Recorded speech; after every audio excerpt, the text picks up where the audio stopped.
Bonjour à tous, c'est Paul sur Westrack. Aujourd'hui, on est en compagnie de Odile Marteau-Guernion qui est venue nous parler du festival Polar à la plage. Bonjour. Bonjour. Avant de commencer, est-ce que vous pouvez nous dire quelques mots sur vous, votre parcours, ce qui vous a amené jusqu'ici ? Donc, moi, j'ai une carrière de soignante, puisque j'ai travaillé à l'hôpital pendant 40 ans, une quarantaine d'années, où j'ai monté tous les échelons pour arriver tout en haut et finalement après je suis partie. Mais parallèlement à ça, je suis quelqu'un qui a toujours aimé lire. Depuis que j'ai su lire, j'ai commencé à lire des tas de bouquins. Et chez moi, c'était effectivement, il y avait beaucoup de bouquins chez mes parents, donc c'était facile.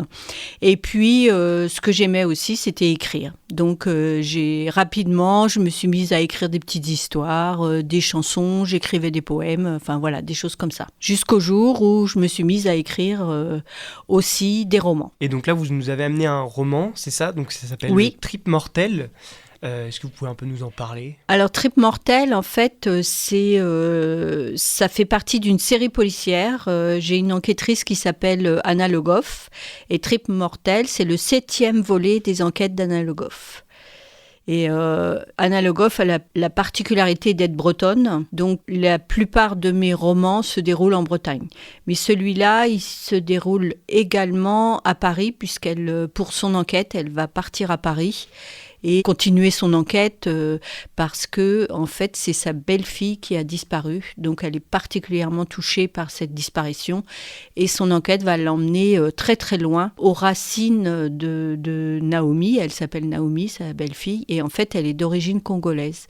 Donc, on va retourner dans l'histoire du Congo, les guerres ethniques, etc., etc. Et donc maintenant, pour revenir un peu sur le festival, quel genre d'événement est ce festival, justement ? Alors, le Festival du Polar à la plage, c'est un événement qui a vu le jour en 2002. Donc, on est là à la 22e édition, puisqu'il y a eu des interruptions, pour les raisons qu'on connaît bien. Et au départ, donc, ce sont des personnes qui avaient envie de faire connaître tout ce qu'était le polar, la littérature noire, la bande dessinée noire.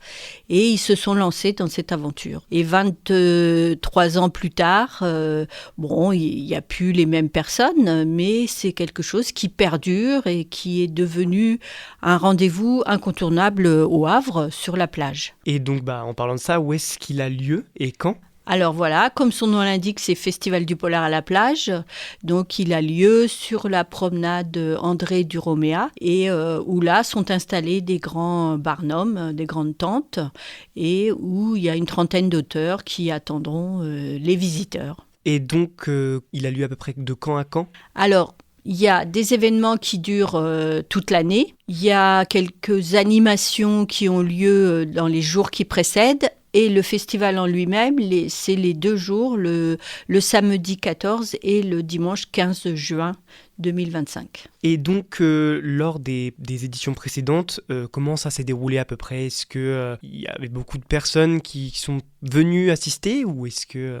Ah oui, il y a énormément de monde qui passe, puisque en plus, comme on est bien situé, on est devant la mer, et c'est sur cette promenade-là, il y a énormément de monde qui passe. Donc, il y a tous les connaisseurs qui reviennent tous les ans parce qu'ils sont férus de polar, de bande dessinée, etc., etc. Mais il y a aussi tous les gens qui se promènent et qui disent tiens, il se passe quelque chose, donc on va aller voir, quoi. Et il y a du monde, il y a vraiment... On voit défiler beaucoup de monde. Est-ce qu'il y a des choses qui changent par rapport aux éditions précédentes cette année ou c'est à peu près le même fonctionnement ? Parce que dans ce que je veux dire, c'est des nouvelles activités ou...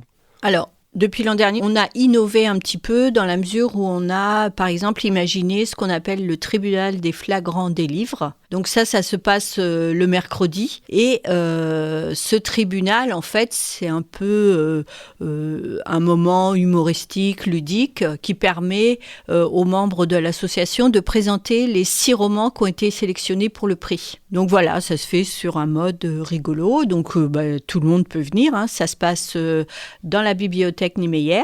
Et c'est assez sympathique. Et donc l'année dernière, c'était la première année. Comme ça s'est bien passé, que les gens ont bien aimé, et bien cette année, on recommence. Donc voilà, ça c'est quelque chose d'un peu nouveau. Et ce qui est nouveau aussi, c'est qu'on avait l'habitude de faire des conférences dans un bus. On avait un bus. Alors cette année, on n'aura pas ce bus parce que c'était un peu compliqué avec les travaux dans la ville, etc. Et donc, on a 2 petites tentes sur le côté qu'on va baptiser le forum. Et les animations auront lieu dans ce forum. Donc on aura des conférences, comme d'habitude, avec des auteurs, des conférences sur la BD et le polar, une conférence par une Québécoise, puisque nous avons une invitée québécoise cette année, et on aura des animations avec des lectures de nouvelles théâtralisées. Donc ça, c'est assez sympathique. Ça, c'est pareil, c'est nouveau depuis l'an dernier. Donc cette année, il récidive. Ce qu'on a de nouveau aussi, c'est des photographes qui viennent, qui s'appellent Polymage Zéro, et donc qui vont photographier tous les auteurs, qui vont photographier aussi les personnes qui le souhaitent, donc dans une des tentes du forum. Ça, c'est nouveau aussi. Et puis, on aura un écran, un grand écran sous la tente, là, qui va faire défiler les photos de l'an dernier. Donc ça peut être intéressant pour les gens qui passent. Et puis, une nouveauté aussi cette année, c'est nous allons avoir des slammeurs.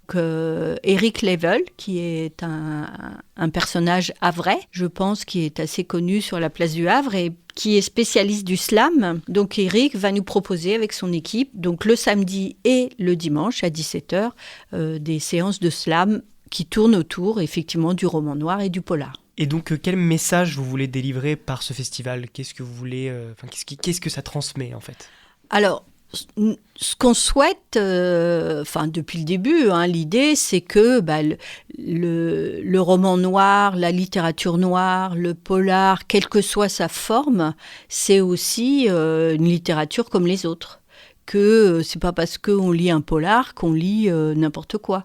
Il y a toutes sortes de polars. Il y a des polars historiques, des polars contemporains, des polars qui sont plus des thrillers qui vont être plus terribles, mais il y a des polars sociaux. Ça appelle à des réflexions par rapport aussi à nos modes de vie, etc. etc. Donc, on part du polar classique au roman vraiment très élaboré. Il faut se pencher sur toute l'histoire du polar, c'est très intéressant. Donc l'idée, c'est de faire en sorte que cette littérature-là, elle soit aussi appréciée que n'importe quelle littérature. Et donc justement, qu'est-ce que c'est qu'un polar et la littérature noire ? Alors, c'est toujours un peu compliqué parce qu'il y a des notions, je dirais, anglo-saxonnes du polar. Bon, on va partir du polar classique où vous avez un enquêteur, soit il est tout seul, soit il a une équipe autour de lui. Vous allez avoir un meurtre, 2 meurtres, 3 meurtres, des fois ça dépend. Et puis des recherches autour et jusqu'à temps qu'on trouve qui est le coupable ou des fois on le trouve pas. Après, vous avez des romans noirs qui vous emmènent vers des personnages très perturbés, très torturés et qui nous emportent, quoi. Et c'est vrai que ces personnages-là, souvent, sont très appréciés des lecteurs. Ces ambiances, c'est des ambiances aussi, c'est des villes. Parfois, c'est la ville qui est le héros, qui est l'héroïne, puisque je parle de la ville, qui est l'héroïne du roman, comme dans, par exemple, Alan Parks. Toutes ces histoires se passent à Glasgow. Glasgow est un personnage du roman, quoi. Donc voilà, c'est un peu ça, le roman noir, le thriller. Donc voilà, c'est aussi faire connaissance avec des esprits très chahutés, avec la méchanceté, voilà, avec aussi la froideur du psychopathe.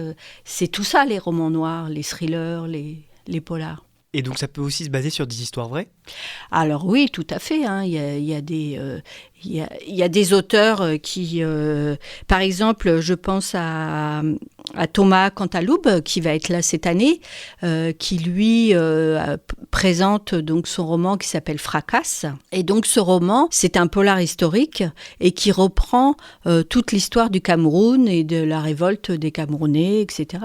C'est ça aussi. Hein. Il y a aussi Gwenaël Bulto qui lui situe son histoire au moment de la Commune, au moment de Dreyfus, du procès de Dreyfus. Tout ça, c'est très intéressant parce qu'on retourne dans l'histoire et puis on la décrypte un petit peu de façon différente.